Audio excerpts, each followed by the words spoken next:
Hi friends, എല്ലാവർക്കും പുതിയൊരു വീഡിയോയിലേക്ക് സ്വാഗതം. തിരുമേനി കൊടുത്ത ചരട് പ്രിയങ്കയെ ഏൽപ്പിക്കാൻ വേണ്ടി രാധിക വേഗം തിരിച്ച് വീട്ടിലേക്ക് പോവുകയാണ്. അതേസമയം വരുൺ എല്ലാവരോടും പറയും, നിങ്ങളെല്ലാവരും എന്നോട് പൊറുക്കണം, ഞങ്ങളെല്ലാം പറഞ്ഞു തീർത്തു, പ്രിയങ്ക ഒരു തെറ്റും ചെയ്തിട്ടില്ല, ഞാൻ പ്രിയങ്കയെ കൊണ്ടുപോവുകയാണ്. ഇത് കേൾക്കുമ്പോൾ അവർക്കെല്ലാവർക്കും വലിയ സന്തോഷമാവാണ് കേട്ടോ.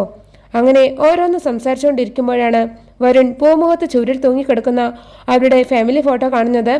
ആ ഫോട്ടോയിൽ രാധിയെ കാണുന്ന വരുൺ ഒന്ന് ഞെട്ടുകയാണ് കേട്ടോ. വരുൺ ഞെട്ടി നിൽക്കുന്നത് കാണുമ്പോൾ ദേവനാരായണൻ ചോദിക്കും, എന്തു പറ്റി മോനെ? അപ്പോൾ രാധിയെ കാണിച്ചിട്ട് വരുൺ ചോദിക്കും, ഈ കുട്ടി ഇപ്പോൾ എവിടെയുണ്ടച്ചാ? അപ്പോൾ ദേവനാരായണൻ പറയും, ഇവിടെയുണ്ട്, അല്ലാതെ എവിടെ പോകാൻ? ഈ സമയത്ത് രാധിക തിരിച്ച് വീട്ടിലെത്തുന്നുണ്ട് കേട്ടോ. അപ്പോൾ വരുൺ പറയും, വിവാഹത്തിന് ശേഷം ഞാൻ ഈ കുട്ടിയെ കണ്ടിട്ടേ ഇല്ലല്ലോ. അപ്പോൾ ദേവനാരായണൻ പറയും, മോൻ എന്തായി പറയുന്നത്? നിങ്ങളിവിടെ വന്നപ്പോഴൊക്കെ രാധിക ഇവിടെ ഉണ്ടല്ലോ. എന്തിനെ? ഞങ്ങൾ മോൻ്റെ വീട്ടിലേക്ക് വന്നതുപോലും രാധികയും കൊണ്ടാണ്. എന്നിട്ട് എങ്ങനെയാണ് നിങ്ങൾ തമ്മിൽ കാണാതെ പോകുന്നത്? അപ്പോൾ വരുൺ മുത്തശ്ശി രാധിക ഇവിടുത്തെ വേലക്കാരിയാണെന്നും അവൾ ഇവിടെ നിന്ന് പോയി എന്നും പറഞ്ഞ കാര്യമൊക്കെ ഓർക്കുകയാണ് കേട്ടോ. എന്നിട്ട് ദേവനാരായണനോട് ചോദിക്കും, ഈ കുട്ടി ഇവിടുത്തെ ജോലി ഉപേക്ഷിച്ച് പോയോ അച്ഛാ? അപ്പോൾ ദേവനാരായണൻ പറയും, മോൻ എന്താ ഈ പറയുന്നത്? ജോലി ഉപേക്ഷിച്ച് പോകാനോ? എന്തു ജോലി? അവളെ എൻ്റെ മൂത്ത മോളല്ലേ. അപ്പോൾ വരുൺ പോയിട്ട് മുത്തശ്ശിയോട് ചോദിക്കും, നിങ്ങളല്ലേ പറഞ്ഞത് ആ കുട്ടി ഇവിടുത്തെ വേലക്കാരിയാണെന്ന്? അപ്പോൾ മുത്തശ്ശി പറയും, അവളെ ഇവരെടുത്തു വളർത്തിയതാണ്.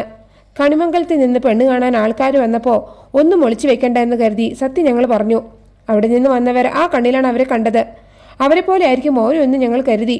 അപ്പോൾ വരുണിന് കാര്യം മനസ്സിലാവുകയാണ് കേട്ടോ. അപ്പോൾ വരും പറയും, വിവാഹത്തിന് ശേഷം ഞാൻ ഇങ്ങനെ ഒരാളെ ശ്രദ്ധിച്ചിട്ടേ ഇല്ല, അത് വലിയ തെറ്റായിപ്പോയി. അച്ഛൻ ആ കുട്ടിയെ ഒന്ന് വിളിച്ചേ.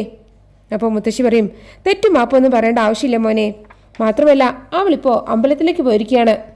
അപ്പോൾ ദേവനാരായണൻ പറയും, അവൾ ഇവിടെ തന്നെ ഉണ്ടല്ലോ, ഇങ്ങ് വന്നേ മോളെ, മോളെ രാധികയെ ഒന്നിങ്ങോട്ട് വന്നേ. അപ്പോൾ രാധിക അകത്തുനിന്ന് അവിടേക്ക് വരികയാണ് കേട്ടോ. അപ്പോൾ ദേവനാരായണൻ പറയും, കല്യാണത്തിന് ശേഷം മോളെ വരുൺ കണ്ടിട്ടേ ഇല്ല എന്ന് പറഞ്ഞു. പക്ഷേ വരുണിനെ നോക്കേണ്ടത് നിന്റെ ചുമതലയല്ലേ, അനിയത്തിയുടെ ഭർത്താവല്ലേ, എന്നിട്ട് മോൾ എങ്ങനെയാ വരുണിനെ കാണാതെ പോയത്? അപ്പോൾ രാധിക പറയും, ഞാൻ കാണുന്നുണ്ടായിരുന്നു അച്ഛാ. അപ്പോഴേക്കും കുറച്ച് വെള്ളം എടുത്തിട്ട് വാ എന്ന് പറഞ്ഞിട്ട് മുത്തശ്ശി രാധിക അകത്തേക്ക് പറഞ്ഞു വിടാണ് കേട്ടോ. എന്നിട്ട് മുത്തശ്ശി പോയിട്ട് പ്രിയങ്കയോട് വേഗം പോയിട്ട് റെഡിയായിട്ട് വരാൻ പറയുകയാണ്. റൂമിലെത്തിയ പ്രിയങ്ക സ്വർണത്തിൻ്റെ കാര്യം ഓർത്ത് ആകെ ടെൻഷൻ അടിച്ച് നിൽക്കുകയാണ് കേട്ടോ. സ്വർണത്തിൻ്റെ കാര്യം വരുണിന് അറിയുകയില്ല. ഇനി എന്തു ചെയ്യും എൻ്റെ ദൈവമേ? അങ്ങനെ ആലോചിച്ച് ടെൻഷനോടെ നിൽക്കുമ്പോഴാണ് അവിടേക്ക് മുത്തശ്ശി വരുന്നത്. എന്നിട്ട് മുത്തശ്ശി വന്നിട്ട് പ്രിയങ്കയോട് പറയും, ചതിച്ചു മോളെ, എത്ര മറച്ചു പിടിച്ചിട്ടും അവൻ അവളെ കണ്ടുപിടിച്ചു. ഇനി നീ വേണം അവൻ്റെ മനസ്സ് തിരുത്താൻ, നീ വേഗം പോകാൻ നോക്ക്. അപ്പോൾ പ്രിയങ്ക പറയും, അങ്ങനെ എനിക്ക് പോകാൻ പറ്റില്ല മുത്തശ്ശി. ഇത് കേട്ടുകൊണ്ടുവരുന്ന യശോദ ചോദിക്കും, അതെന്താ നിനക്ക് മനസ്സ് മാറിയോ? അപ്പോൾ പ്രിയങ്ക പറയും, അതൊന്നും നിങ്ങൾക്ക് പറഞ്ഞാൽ മനസ്സിലാവില്ല. അപ്പോൾ യശോദ പറയും, എല്ലാം അവസാനിച്ചെന്ന് കരുതി സന്തോഷിച്ചിരിക്കുകയാണ് ഞങ്ങൾ, ഇനി നീ ഒന്നും പറയണ്ട എന്ന് പറഞ്ഞിട്ട് യശോദ പ്രിയങ്കയുടെ ബാഗ് എടുത്ത് പാക്ക് ചെയ്യാണ് കേട്ടോ. അപ്പോൾ യശോദ ചോദിക്കും, ബാഗിലുണ്ടായിരുന്ന സ്വർണ്ണം എവിടെ? അപ്പോൾ രാധിക ആ സ്വർണ്ണം എടുത്തുകൊണ്ട് വരികയാണ്. എന്നിട്ട് യശോദയുടെ കയ്യിൽ കൊടുക്കുകയാണ് കേട്ടോ. എന്നിട്ട് പറയും, ഇവിടെ അടച്ചുറപ്പില്ലാത്തത് കൊണ്ട് ഞാനിത് അച്ഛൻ്റെ അൽമാരിയിൽ കൊണ്ടുവച്ചതാണമ്മേ. ഇതെങ്ങനെയാണ് സംഭവിച്ചതെന്ന് വെച്ചാൽ, സ്വർണം പ്രിയങ്ക ശരത്തിന് കൊടുക്കാൻ പോവുകയാണെന്ന് മനസ്സിലാക്കിയ രാധിക പ്രിയങ്ക ഇല്ലാത്ത സമയത്ത് ഒറിജിനൽ സ്വർണ്ണം എടുത്തു മാറ്റി പകരം അവിടെ ഡ്യൂപ്ലിക്കേറ്റ് വെക്കുകയാണ്. പ്രിയങ്ക അന്ന് ശരത്തിന് എടുത്തു കൊടുത്തത് ഡ്യൂപ്ലിക്കേറ്റ് സ്വർണ്ണമായിരുന്നു കേട്ടോ. അതെല്ലാം കഴിയുമ്പോൾ മുത്തശ്ശി രാധികയോട് പറയും, ഇവർ തിരിച്ചു പോകുന്നത് വരെ പുറകിൽ പോയി മാറി നിൽക്കണം. അങ്ങനെ മുത്തശ്ശി പറഞ്ഞത് പ്രകാരം രാധിക പുറകിലേക്ക് പോകുമ്പോൾ അവിടെ വരുൺ നിൽക്കുന്നുണ്ടായിരുന്നു കേട്ടോ. അപ്പോൾ വരുൺ രാധികയെ പിടിച്ചുകൊണ്ട് മാറ്റി നിർത്തിയിട്ട് ചോദിക്കും, നീ പ്രിയങ്കയുടെ ചേച്ചിയാണെന്ന കാര്യം എന്തിനാ നീ എന്നോട് മറച്ചു വെച്ചത്? നിന്റെ പേര് പോലും നീ മറച്ചു വെച്ചില്ലേ?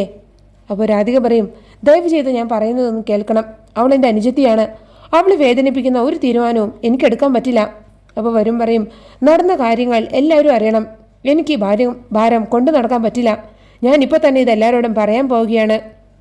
അപ്പോൾ രാധിക പറയും, അരുത്, അങ്ങനെ നിങ്ങൾ ചെയ്താൽ പിന്നെ ഈ കുടുംബം ഉണ്ടാവില്ല, അച്ഛനും അമ്മയ്ക്കും അത് താങ്ങാൻ പറ്റില്ല, അതിന് ഞാൻ എന്തിനു സഹിക്കണം?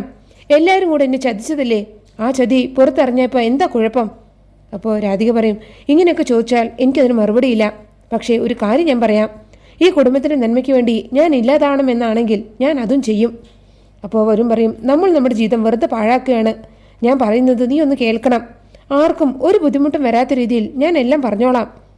അപ്പോൾ രാധിക പറയും, തൽക്കാലം ഞാൻ പറയുന്നത് നിങ്ങളൊന്ന് കേൾക്കണം, പ്രിയങ്കയും കൂട്ടിക്കൊണ്ട് എത്രയും പെട്ടെന്ന് ഇവിടുന്ന് പോകണം. അപ്പോഴേക്കും വരുൺ മോനെ എന്ന് വിളിച്ചിട്ട് മുത്തശ്ശി അവിടേക്ക് വരികയാണ് കേട്ടോ. മുത്തശ്ശിയുടെ ശബ്ദം കേട്ടതും രാധിക പോയി മറിഞ്ഞു നിൽക്കുകയാണ്. എന്നിട്ട് മുത്തശ്ശി വന്നിട്ട് വരുണിനെയും വിളിച്ച് അവിടെ നിന്ന് പോവുകയാണ് കേട്ടോ. വരുൺ വിഷമത്തോടെ മറന്നു നിൽക്കുന്ന രാധികയെ നോക്കിക്കൊണ്ട് മുത്തശ്ശിയുടെ കൂടെ അവിടെ നിന്ന് പോവുകയാണ്. അങ്ങനെയാണ് ആ എപ്പിസോഡ് അവസാനിക്കുന്നത്. നിങ്ങൾക്ക് എൻ്റെ റിവ്യൂ ഇഷ്ടമായാൽ മറക്കാതെ എല്ലാവരും ലൈക്കും സബ്സ്ക്രൈബും തന്ന് എന്നെ ഒന്ന് സപ്പോർട്ട് ചെയ്യണേ പ്ലീസ്.